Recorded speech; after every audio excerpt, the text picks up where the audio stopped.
nii nagu näha, siis töö käib, põrand on puunitud ja pingid on ilusti tagasi klassis. Ja kui ma kõik asjad nüüd ilusti valmis saan, siis ma näitan teile, milline minu klassiruum lõpuks välja näeb. Mõtlesin, et panen sellel aastal seina peale Bogli mängu, et need tähed oleksidki kogu aeg seina peal ja siis ma aeg-ajalt muudaksin nende tähtede järjekorda. Et näiteks isegi need õpilased, kes jõuavad siis töö väga kiiresti valmis ja peaksid teiste järgi ootama, et siis nemad näiteks saaksid Bogli mängu nii kaua sellel ajal mängida.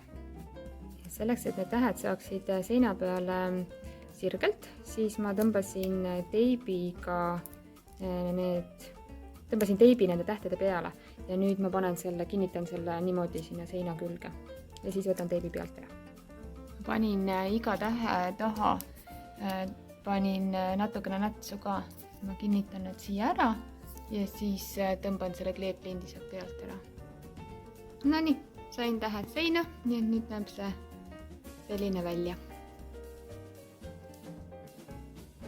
Kui õpilasel on sünnipäev, siis ma olen alati neile andnud ühe Starbursti kummi ja siis lisaks siis mingi nänni ka, et üle-eelmisel aastal said kõik õpilased ühe hariliku pliiatsi, Happy Birthday from your teacher, eelmisel aastal Happy Birthday sellise käepaalakese ja nüüd sel aastal mõtlesin, ma igale õpilasele annan ühe lisaks kummile siis ühe sellise pustukummi pisikese.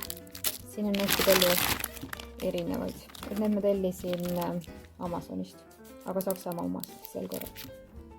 Ja siis ma tellisin ka uue esitluspuldi, et esitluspult on tõesti selline asi, milleta ma enam ei kujuta oma elu ette, et mul läks eelmine pult katki, tegelikult oli see täpselt samasugune, nii et ma ei tea, kas oli hea mõte täpselt sama esitluspult osta, ta lihtsalt ühe päeval enam ei töötanud, aga selle ma tellisin ka siis Amazonist endale uue.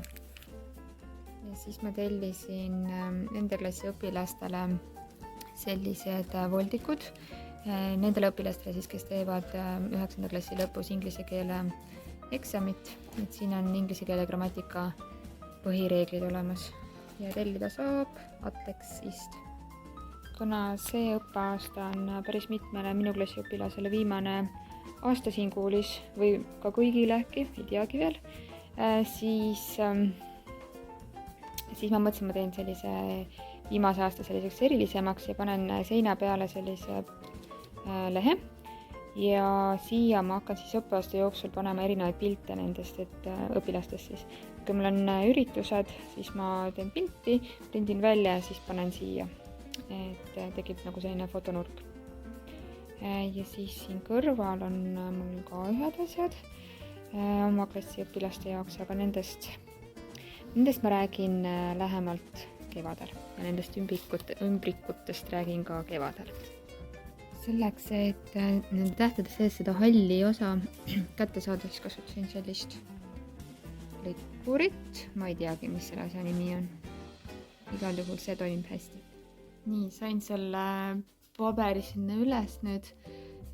Ideaalis tahaks ma, et oleks siin ümber selline raam, valge raam, aga ma ei tea, kas ma leian sellise raami sinna ümber.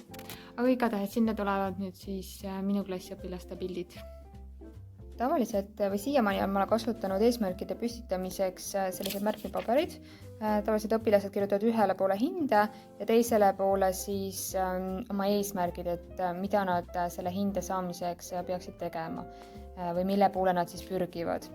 Seekord ma leidsin internetis sellise töölehe, et seda ma kasutan siis 3. klassis, et number 4 kujuga oli seal ka olemas. Et õpilased siis kirjutavad siia 3 eesmärki, et mida nad püstitavad eesmärgid ees olevaks trimestriks. Ja siis ma arvan, et selle hinde, et mis hinnet nad tahaksid või mis hinde poole nad pürgivad, selle võib-olla kirjutavad siis teisele poole, sest nad lõikavad selle siit välja.